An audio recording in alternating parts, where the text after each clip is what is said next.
Majority Leader.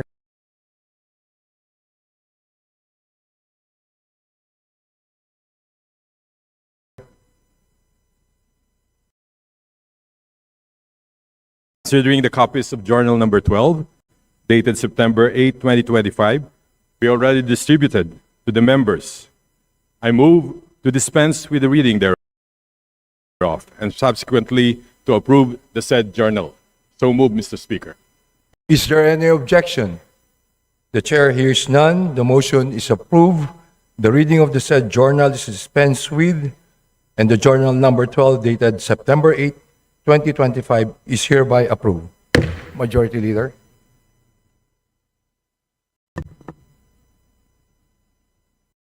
Mr. Speaker, I move to take up additional reference of business and request Secretary General be directed to read the titles of the bills and resolutions on first reading, as well as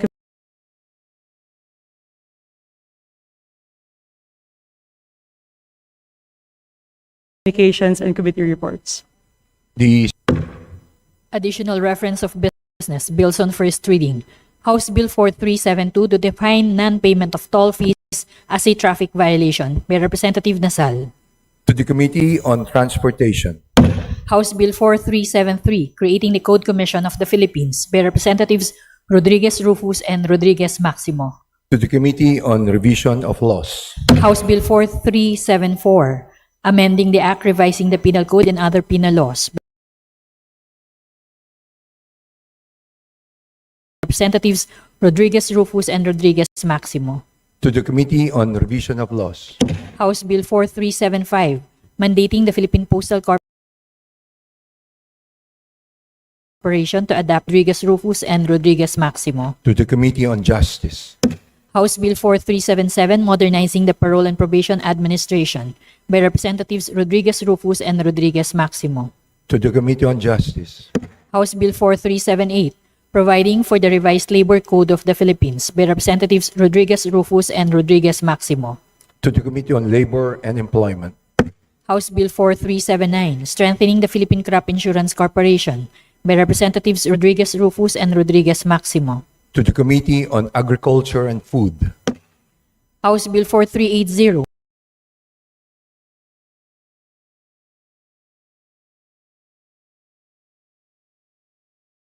mandating the establishment and implementation of a national budget authorizing the protection of critical information infrastructure against cybersecurity threats and incidents by Representatives Revilla Bryan, Mercado Revilla, and Revilla Ramonjolo. To the Committee on Information and Communication Technology. House Bill 4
and Revilla Ramonjolo. To the Committee on Disaster Resilience. House Bill 4387 creating the Health Emergency Auxiliary Reinforcement Team under the DOH by Representatives Revilla Bryan, Mercado Revilla, and Revilla Ramonjolo. To the Committee on Health. House Bill 4388 promoting transparent governance and instituting anti-corruption mechanisms in the operation of banks and other financial institutions.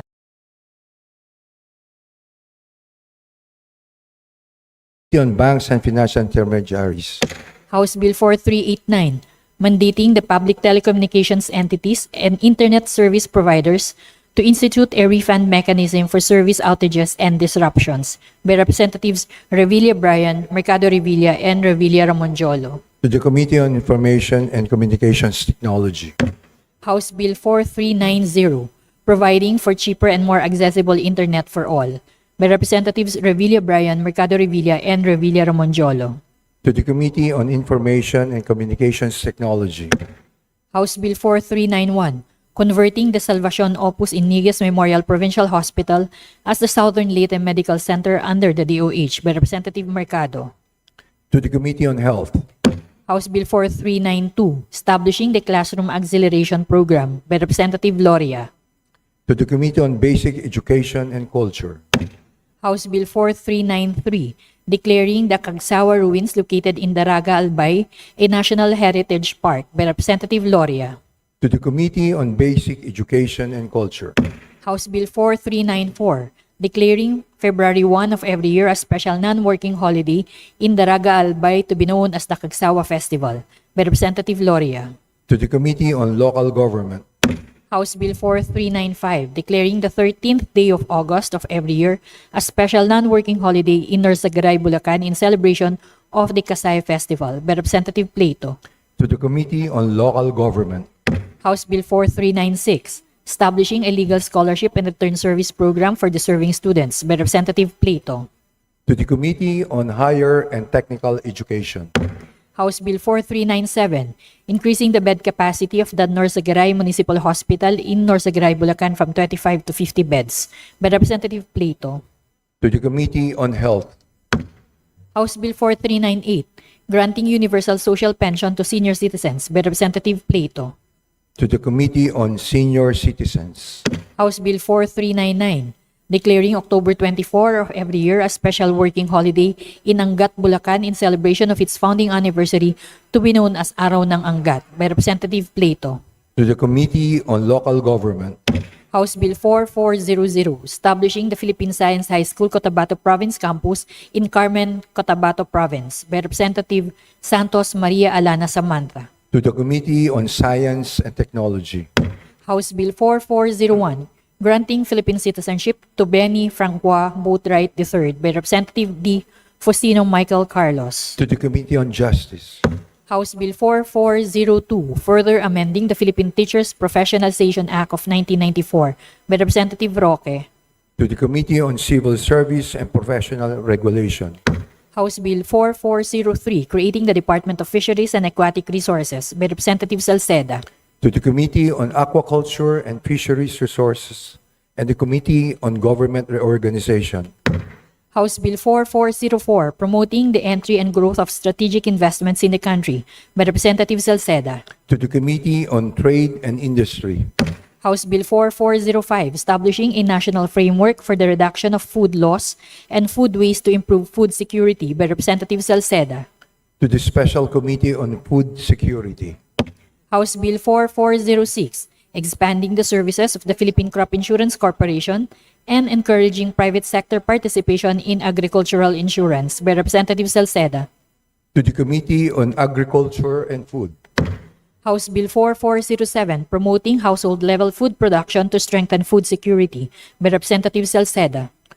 to the Special Committee on Food Security, House Bill 4408, establishing a universal basic income program to guarantee a minimum level of economic security for all Filipinos by Representative Salceda. to the Committee on Social Services, House Bill 4409, mainstreaming active transport into the national and local mobility systems by Representative Salceda. to the Committee on Transportation and the Committee on Sustainable Development Goals, House Bill numbers 4410, 4411, 4412, 4413, and 4414, creating barangays in the municipality of Capalong, Davao del Norte by Representative Uy De Carlo. to the Committee on Local Government,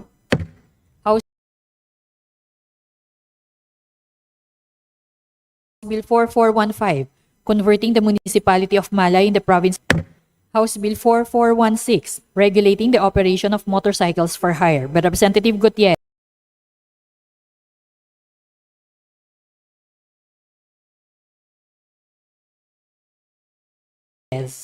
to the Committee on in the Philippines by Representative Legaspi. to the Committee on Overseas Workers Affairs, House Bill 4418, providing for the Magna Carta of the Out-of-School Youth by Representative Legaspi. to the Committee on Youth and Sports Development, House Bill 4419, promoting entrepreneurship by establishing a sustainable financing program for micro and small enterprises through the Pondo sa Pagbabago at Pag-Asenso program by Representative Legaspi. to the Committee on Micro, Small, and Medium Enterprises Development, House Bill 4420, to institute policies and systems to address climate change by Representatives Tolentino, Benitez, Javier Miguel, Alba, Veloso Tuazon, Bagao, and Sendanya. to the Committee on Climate Change, House Bill 4421, converting the Dr. Rafael S. Tumbucon Memorial Hospital in Calibo, Aklan into the Dr. Rafael S. Tumbucon Regional Medical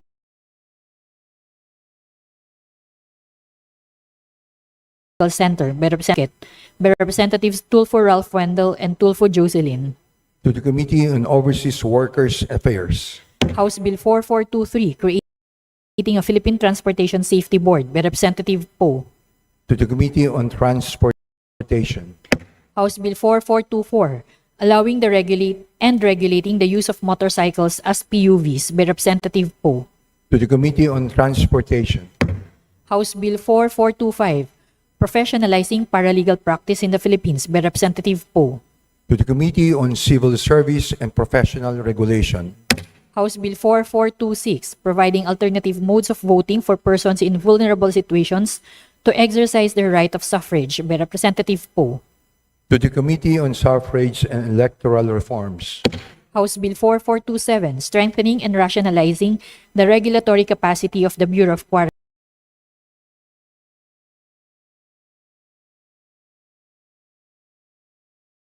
by Representative Poe. to the Committee on Health and the Located in Kawayan, San Agustin, Romblon, a tourism destination by Representative Madrona. to the Committee on Tourism, House Bill numbers 4429 and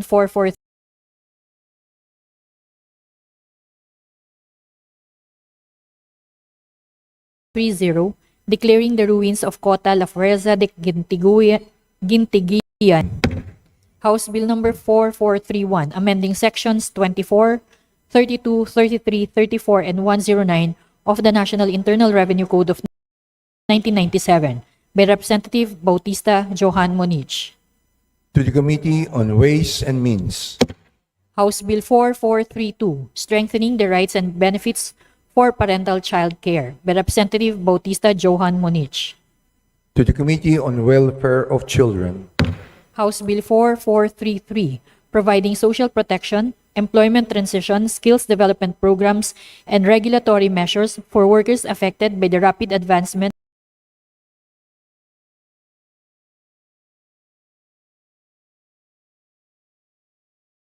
and integration of artificial bill numbers 4434 and 4435, providing for calamity leave and additional pay for employees directly affected by natural calamities by Representative Bautista Johan Monich. to the Committee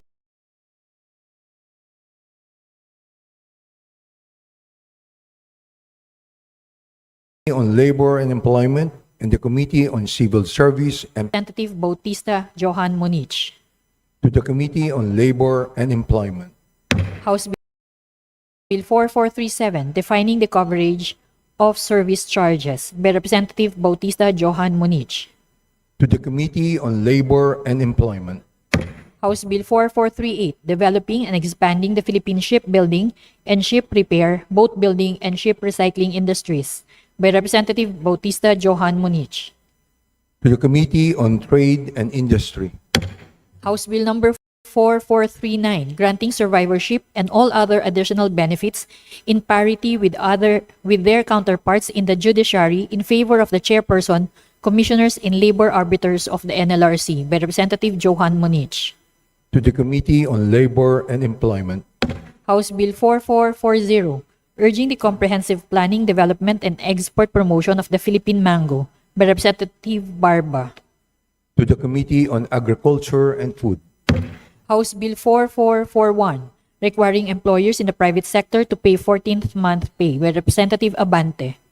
to the Committee on Labor and Employment, House Bill 4442, providing enhanced incentives and subsidies for micro, small, and medium enterprises with less than 100 employees by Representative Abante.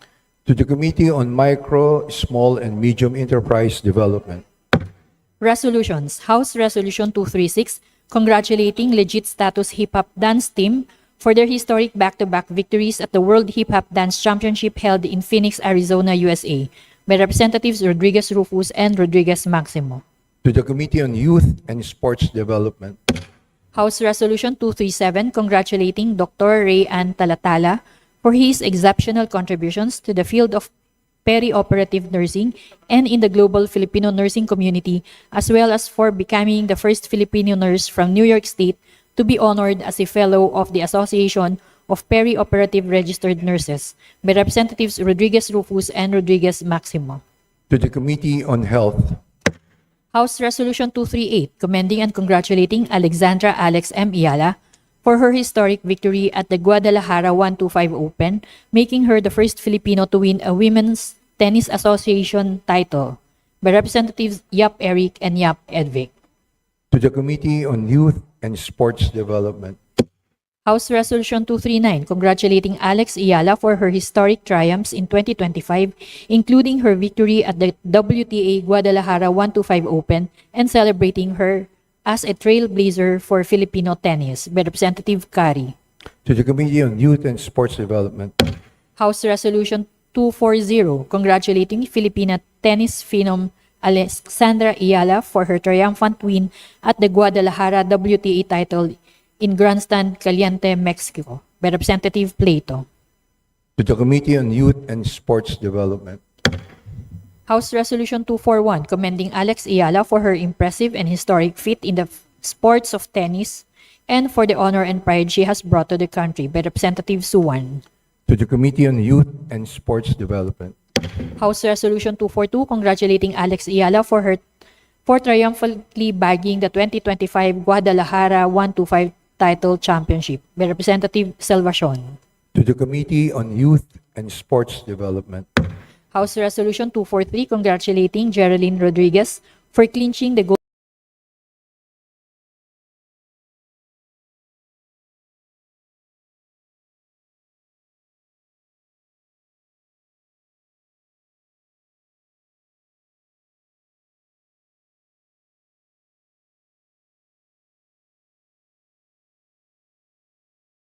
medal in the women's 400-meter event. Committee on Youth and Sports Development, 44, urging the DFA, the Land Registration Authority, the PSA, the CHED, the DepEd, and other government agencies to prioritize the use of Philippine abaca fiber in security paper and official documents, by Representative Salceda.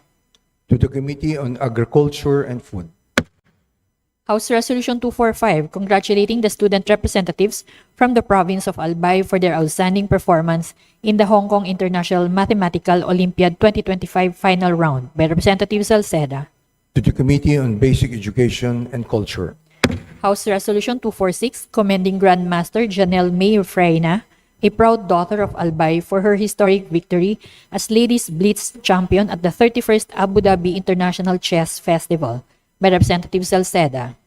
to the Committee on Youth and Sports Development, House Resolution 247, urging the House of Representatives to increase the fiscal year 2026 budget of the COMELEC, by Representative Matugas.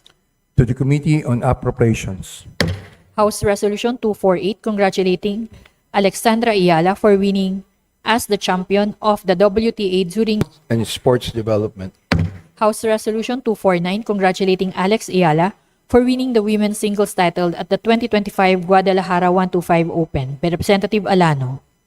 to the Committee on Youth and Sports Development, Communications, letter dated June 24, 2025, of the COA OIC Commissioner furnishing the House of Representatives with copies of their annual audit reports for the years ending December 31st, 2023 and December 31st, 2024 on certain national government corporations. to the Committee on Public Accounts, Letter dated July 7, 2025 of the Supervising Auditor, COA Regional Office 6, furnishing the House with copies of their annual audit reports and management letter for the year ending December 31st, 2024 on certain state universities. To the Committee on Public Accounts. Letters dated July 7, 8, and 9, 2025, the COA OIC Commissioner, furnishing the House with copies of their annual and consolidated audit reports for the year ending December 31st, 2024 on certain government agencies. To the Committee on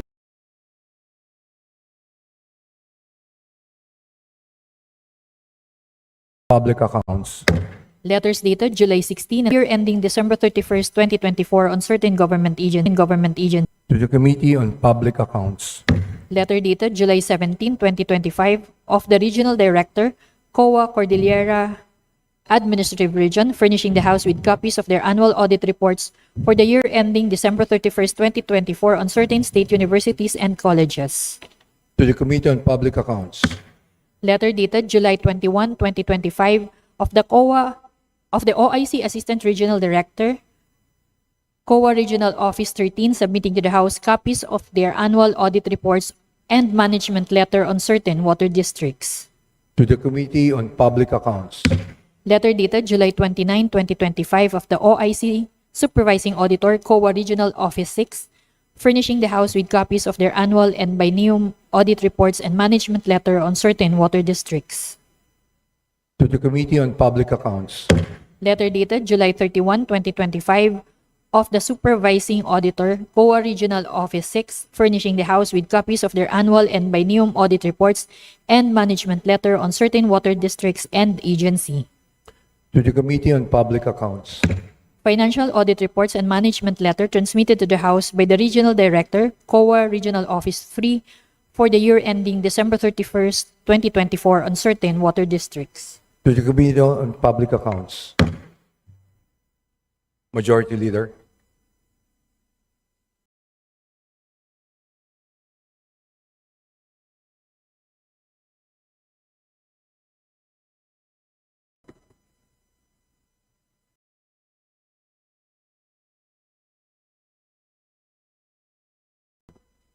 Majority Floor Leader.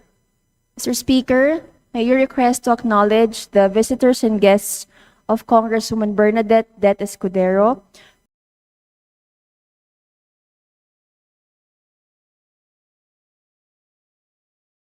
from 1st District of Sorsogon. They are as follows: Logo East District, Captain Melvin Jainto; Barangay San Roque, Bacon District, Captain Rolfo Dogilo; Barangay Benavista, Bacon District, Captain Michael Doringo; Barangay San Ramon, Bacon District, Captain Julio Dones; Barangay Balete, Bacon District, Captain Rizalino Latosa; Barangay San Pascual, Bacon District, Captain Armando De Terra; Barangay San Pascual, Bacon District, Kagawad J. Lorin; Barangay San Pascual, Bacon District, Kagawad Rosalie Dolesin; Barangay Bato, Bacon District, Captain Odilon De Liosa; Barangay Balogo, Bacon District, Captain Ricardo Balima; Barangay Hamislagan, Bacon District, Captain Elmer Zacarias; Barangay San Vicente, Bacon District, Captain Raymark De Feo; Barangay San Vicente, Bacon District, Treasurer Ariel De Sacula; Barangay Rizal West District, Captain Roland Antonio; Barangay San Juan, Bacon District, Captain Serafio Docog; Barangay Santo Domingo, Bacon District, Captain Willard Eli; Barangay San Isidro, Bacon District, Captain Mario Duca; and Barangay Sugod, Bacon District, Captain Edmundo Albor, Mr. Speaker.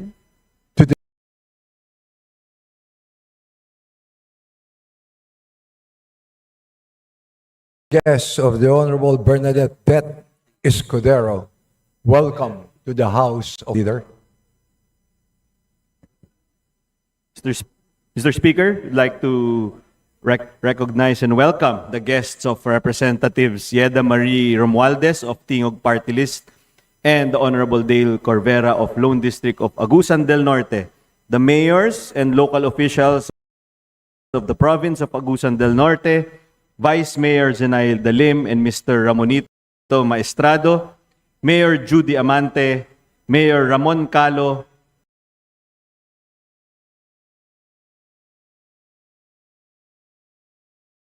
Mayor Rusco Democrito Plaza, Mayor Jose Cumba, Mayor Jimmy Beray, Mayor Franklin Lim, Mayor Lapolion Montero, Mayor Henry Montante, Mayor Karen Rosales, Emmanuel Lanador, Engineer Adonis Despo, and Engineer Florante Siega of the Municipality of Magallanes, Mr. Speaker. To the guests of the representatives Yeda Marie K. Romualdez of the Tingog Party List and Dale Corvera of the Lone District Agusan del Norte, welcome to the House of the People.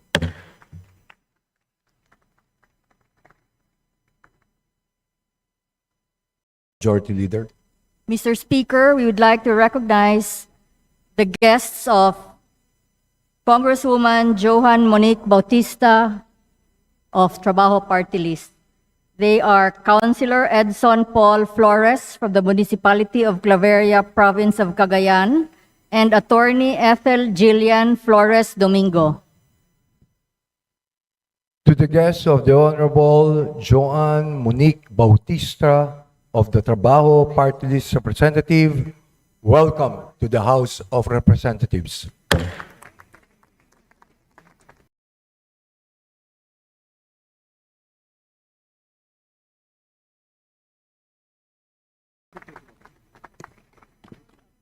Bagong Henerasyon Party List Representative, the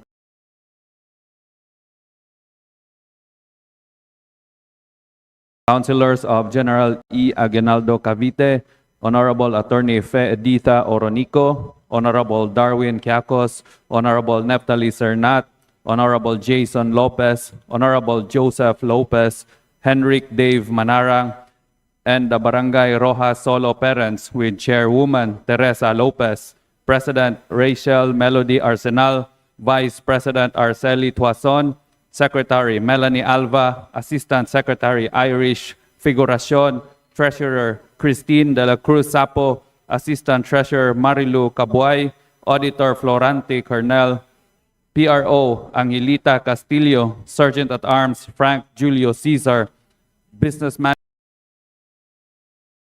Manager Karen Alon Bobedos, BOD Larissa Lubian, BOD Janeth Lumacad.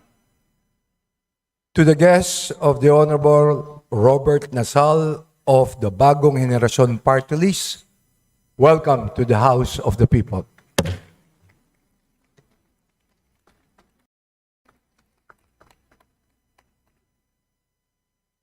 Majority Leader. Mr. Speaker, with leave of the House, I move to open the privilege hour. Is there any objection? Hearing none, the motion is approved. Majority Leader. Mr. Speaker, I move to recognize the lady from the party list Mamamayang Liberal, the Honorable Laila M. De Lima, to avail of the privilege hour. The Honorable Laila De Lima is recognized. You may proceed, ma'am.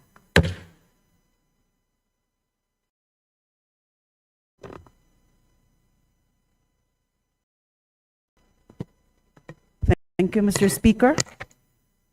Mr. Speaker, distinguished colleagues, I rise on a matter of collective privilege and a matter of significant interest in our country and significant developments here in our country and even in other nations.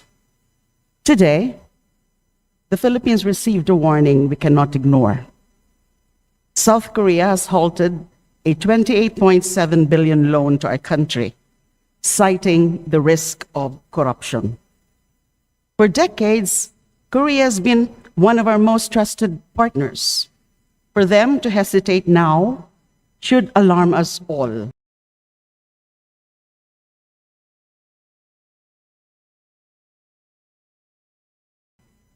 If one ally can doubt us, others may follow. It is for our people disappear. What is at stake here is not only our economy, but our dignity as a nation. And yet, even before this international embarrassment, the signs were already here at home. In recent weeks, we have heard witness testimonies on anomalous flood control projects. Affidavits were read naming lawmakers and DPWH officials.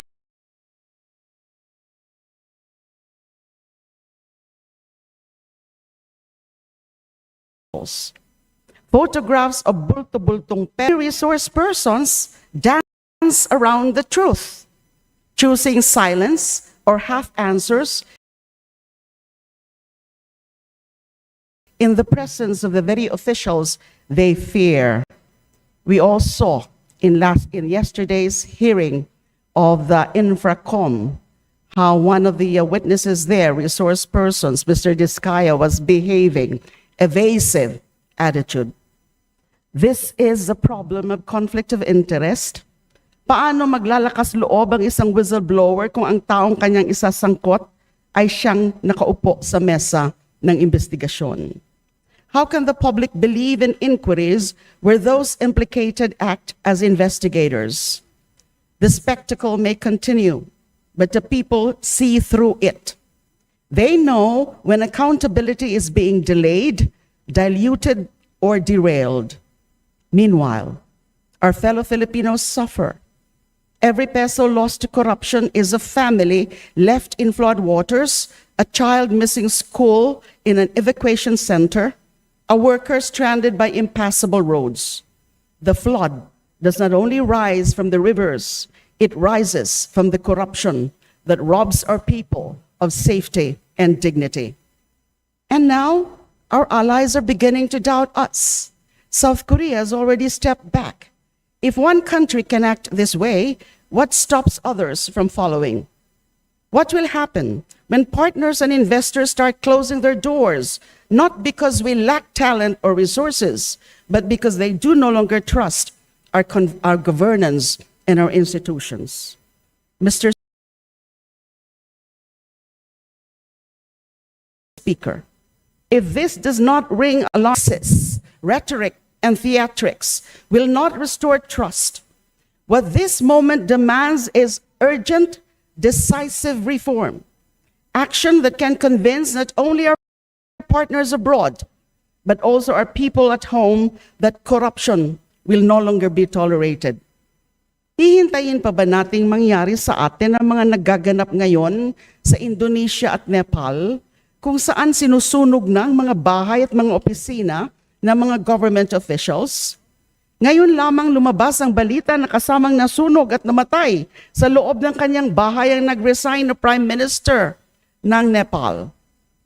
Let us not wait for chaos and public uprising to consume us before we start to take serious steps to stop this plunder. Let us not wait for innocents to die because we cannot bring the guilty to justice. If Indonesia and Nepal are the mirror of our future and where all of this will lead us, our people who were already robbed will again be the first to suffer from the chaos that will ensue. Ang mga kababayan na nga natin na mga nadehado, sila pa rin ba ngayon ang malalagay sa delikado? Having said that, I wish to highlight the fact that yes, we hear the people's outrage and their anger is real and it must be matched with decisive reform. Protests, of course, are valid expressions of democratic participation, but we must ensure that these do not get hijacked by those with ulterior motives. Our mission is to translate public outrage into real reform, not to allow it to be diverted into destabilization or mob politics. Accountability should be pursued through institutions, congressional inquiries, legal remedies, stronger anti-graft mechanisms, not through street justice or chaos. The people deserve solutions that last, not spectacles that only benefit political opportunists. I call on everyone, let us be vigilant. There are attempts to hijack legitimate protests and twist them into a destabilization campaign. If we are not careful, then anything would now be expected. opportunists, political opportunists, will be taking advantage of the situation. They will be there, they will instigate violence and chaos, not to seek reform, but a return to power. Let us not let rightful people's demands be turned into partisan tools for destabilizations. Let us attack this malignant sickness in our system with sobriety and deliberation. I call on everyone to please join us. Let us pass the proposed House Bill 4453, creating the independent commission that will investigate and bring the conspirators that plundered our infrastructure funds to justice. Let us show our fellow Filipinos that we can do this, that we will exact accountability without bloodshed, even if it means decimating the numbers of the House and the Senate in our pursuit of the plunderers among us. Let us guard the integrity of every protest and mobilization. Let us keep the message clear, focused, and rooted in reforms. Reject mob rule, uphold the rule of law and institutions. Stand united as reformists. We can and must show the people that we are committed to delivering real accountability and systemic change.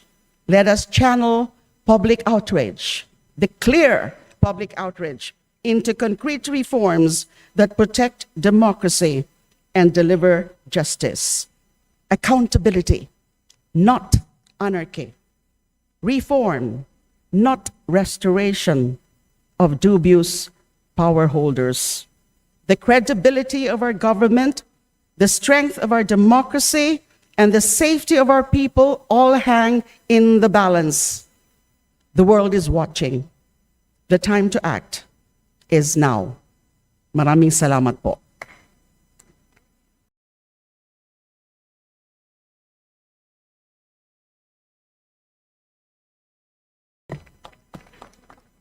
Move to refer the speech of the Honorable Laila M. De Lima to the Committee on Rules for its appropriate action.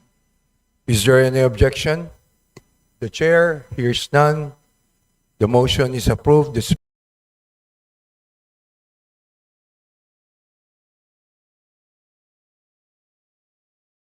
speech of the Honorable Laila De Lima for its appropriate action. Majority Leader. Mr. Speaker, there being no other member who wishes to avail of the privilege hour, I move to close the privilege hour. Is there any objection? Hearing none, motion is approved. Majority Leader. Mr. Speaker, motion to suspend session. Session is suspended.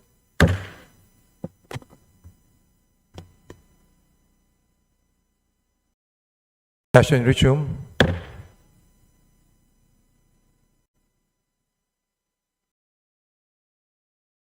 Majority Leader.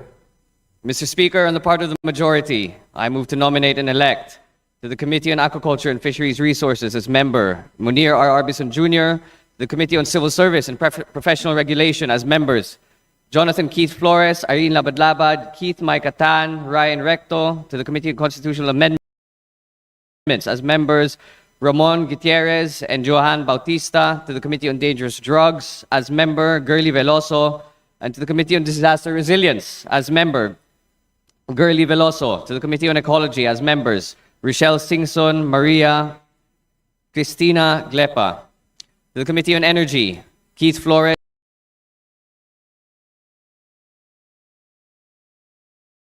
to the Committee on Foreign Affairs, to the Committee on Energy as member Keith Flores, to the Committee on Foreign Affairs as member Munir N. Arbison Jr., to the Committee on Good Government and Public Accountability as member Floribel Yatco, to the Committee on Government Reorganization as member Maria Garcia, to the Committee on Housing and Urban Development as member Amado Bolilla IV, Dalog Jr., to the Committee on Information and Communications Technology as member Ferdinand Beltran, to the Committee on Justice as member Ann Matibag, to the Committee on Labor and Employment as Senior Vice Chairperson Johan Monich G. Bautista, and as members Lani Revilla, Franz Legaspi, Henry Ominal, and Floribel Yatco. To the Committee on Metro Manila Development as members Franz Pumaren, Queenie Gonzalez, Antolin Oreta III, Jorge Bocobo. To the Committee on Mindanao Affairs as member Jerry Perez. To the Committee on Muslim Affairs as member Girly Veloso. To the Committee on Natural Resources as member Jerry Perez. To the Committee on North Luzon Growth Quadrangle, Faustino Michael Carlos D. III, Vice Carmelo Lasatin, Maria Rachel Arenas, Vice Micah Gonzalez, Midi Kua, Vice Antonino Roman III, Ramon Guico, Vice Salvador Plato, Marilyn Permisha Sagabas, Joseph Tan, Baby Vargas Alfonso, Marisha Domogan, Eric Yap, Richelle Singson, and Brian Poe. To the Committee on People's Participation as member Ricardo S. Cruz. To the Committee on Population and Family Relations as member Ricardo S. Cruz. To the Committee on Poverty Alleviation as member Nathaniel Oducado. To the Committee on Public Accounts as members Rolando Valeriano, Crispin Remulla, J.C. Nava, Jennifer Lagbas, Claudine Diana Bautista Lim. To the Committee on Public Order and Safety as members Victoria Copilar and Brian Yamsuan. To the Committee on Tourism as members Francisco Matugas and Ferdinand Beltran. To the Committee on Trade and Industry as members Jerry Perez and Ferdinand Beltran. To the Committee on Transportation as member Ricardo Cruz Jr. To the Committee on Veterans Affairs and Welfare as members Ricardo Cruz Jr. and Ompong Ordanes.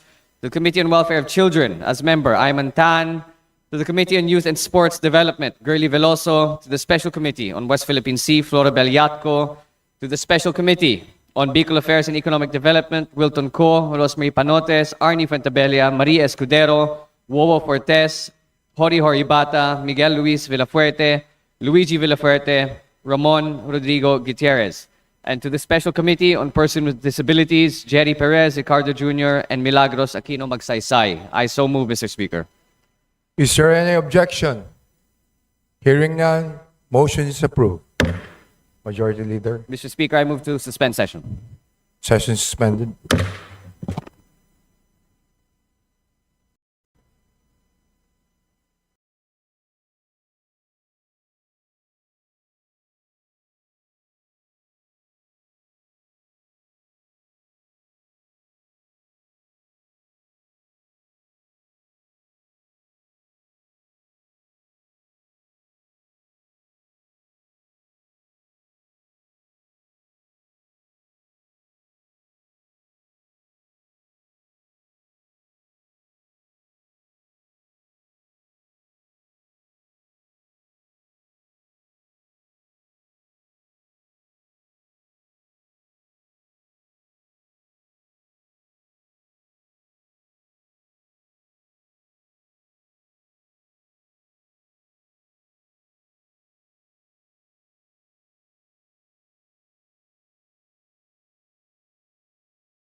Session resume.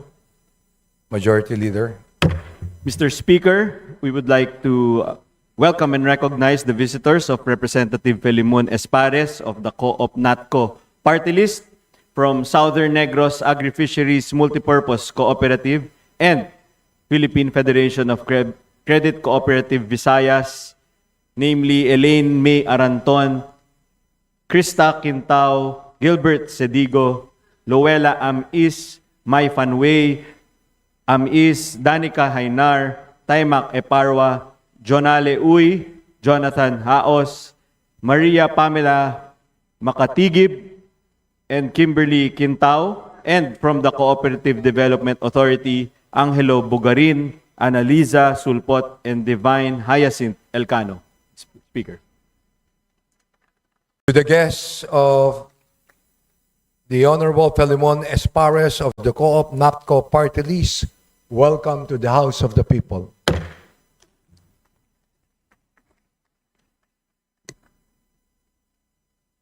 Majority Leader. Mr. Speaker, I'd like to request that we acknowledge the guests of Representative Ruth M. Sakaluran, 1st District of Sultan Kudarat, and JCM Abalos of Party List for Peace. Barangay captains from Municipality of East Sulan, Province of Sultan Kudarat. Kap Norodin Uto Kamsa, Barangay Kalawag 3, Kap Brian Elauria Aiko, Barangay Kalawag, Kap Ramil Poras Arellano, Barangay Impao, Kap Jomer Banwa, Durana, Barangay Bambad, Kap J. Luigi Gabata, Barangay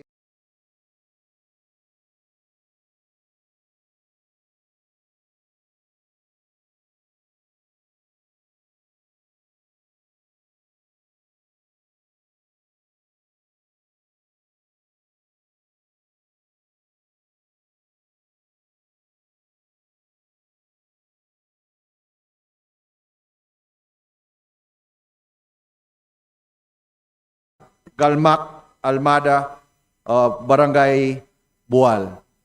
Welcome to the House of Representatives. To the guests of the Representatives Ruth Sakaluran of the 1st District of Sultan Kudarat and JCM Abalos of Party List for Peace, welcome to the House of the People.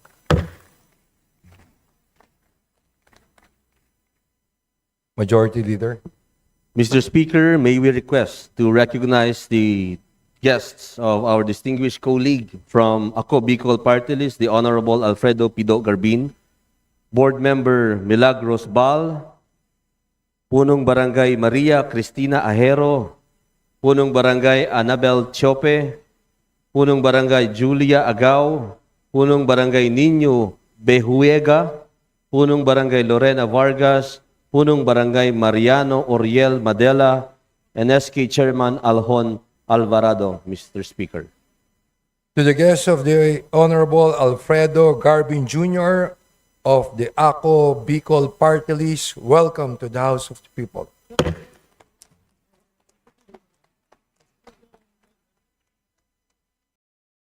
Majority Leader.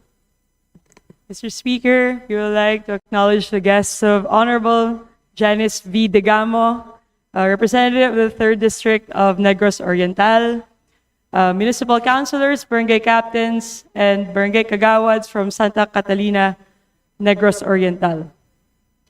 Councilor Joey Chris Nuico, Councilor Edmar Bigay, Councilor Elpidio Electona Jr., Honorable Wilmar N. Taala, Honorable Joy Cedillo, Honorable Arlene Narciso, Honorable Rodelio Quinquito, Honorable Imelda Lagondi, Honorable Jocelyn Pellegrino, Honorable Efren Fabro, Honorable Luz Beminda de la Torre, Honorable Alan Ausan, Honorable Zenaida Barroca, Honorable Rolly Cayetano, Honorable Ronel Sobreviga, Honorable Richard Machas, Honorable Nico Lalamonan, Honorable Ricky Lahato, Honorable Narciso de la Serna, Honorable Henry Trinidad, Honorable Arnolfo Flores, Honorable Richie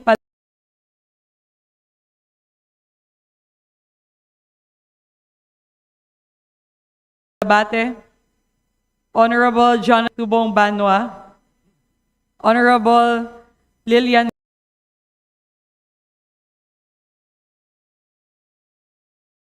Gomez, Honorable Enrico Aliao, Honorable Richard Abrasaldo, Honorable Danilo Quinol, Honorable Rosalino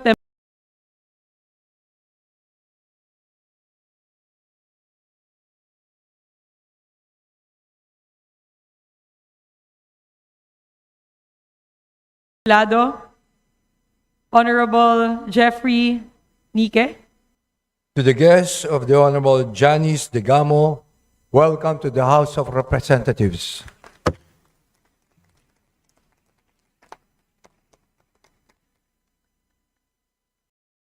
Majority Leader.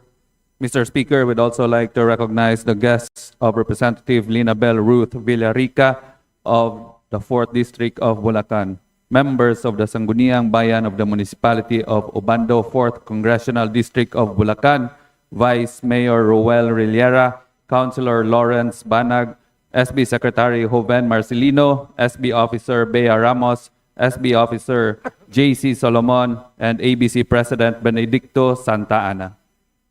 To the guests of the Honorable Linabel Ruth Villarica, welcome to the House of the People.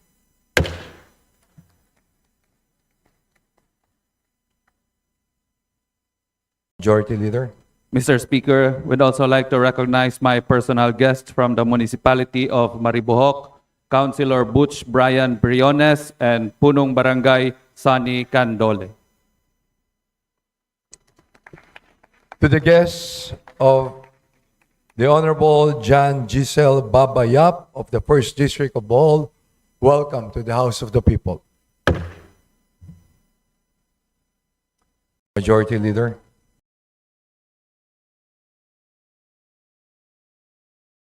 Mr. Speaker, may your request as follows. ABC President Melchor Marzo, together with the other punong barangays sa Municipality of Solano, ABC President Evelyn Liborio, together with the punong barangays sa Municipality of Diadi, ABC President Carmen Balinao, together with other punong barangays of Municipality of Casibu, ABC President Wilfred Sampilo, and Vice President Chris Madera, together with other punong barangays sa Municipality of Bambang, Anne-Marie Taklibon, and representatives from the Liga ng Barangay and Sangguniang Kabataan, Mr. Speaker. To the guests of the Honorable Timothy Joseph Tim Kaiton, welcome to the House of the People. Majority Leader. Mr. Speaker, may we request to acknowledge the guests of our honorable colleague, Maria Alana Samantha T. Santos of the 3rd District of Cotabato, the Liga ng mga Barangay, Municipality of Cabacan, Cotabato Province, Honorable Abdul Aziz Makalipat, Honorable Jeric Guzman, Honorable Joel Agustin, Honorable Henry Quiñones, Honorable Jeruel Casimina, Honorable Rodel Lawagan, Honorable Daniel Parcasio, Honorable Manalos Alon, Honorable Efren Mantawil, Honorable Warlito Villanueva, Honorable Gerald Pedtamanan, Honorable Alfredo Mamaril, Honorable Crispin Tangalin, Honorable Albino Lasea,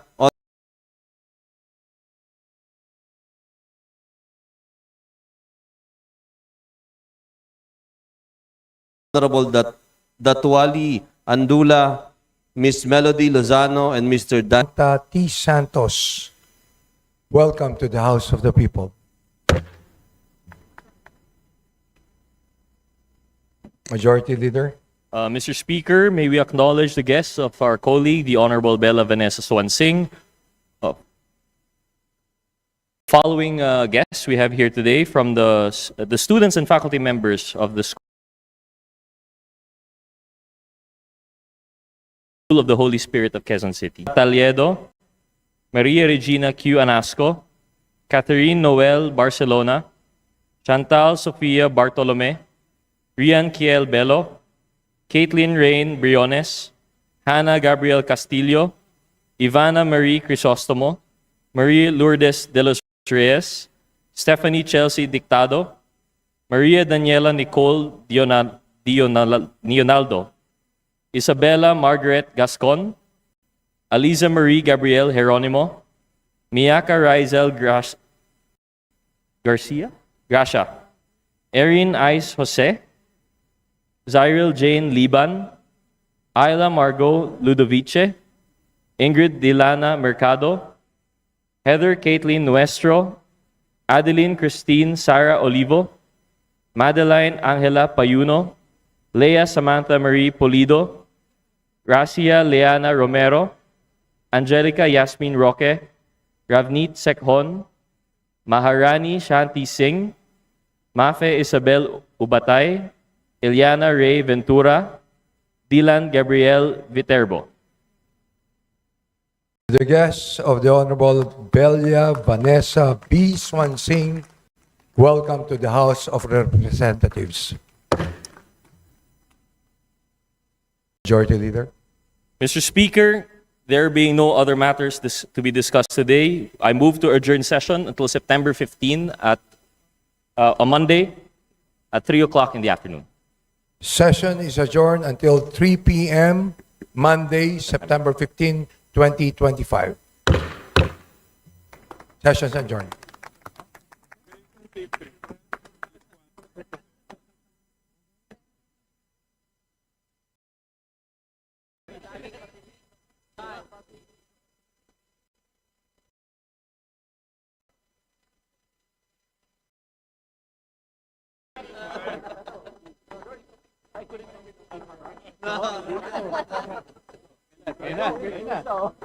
Ano na ako? Papareserve.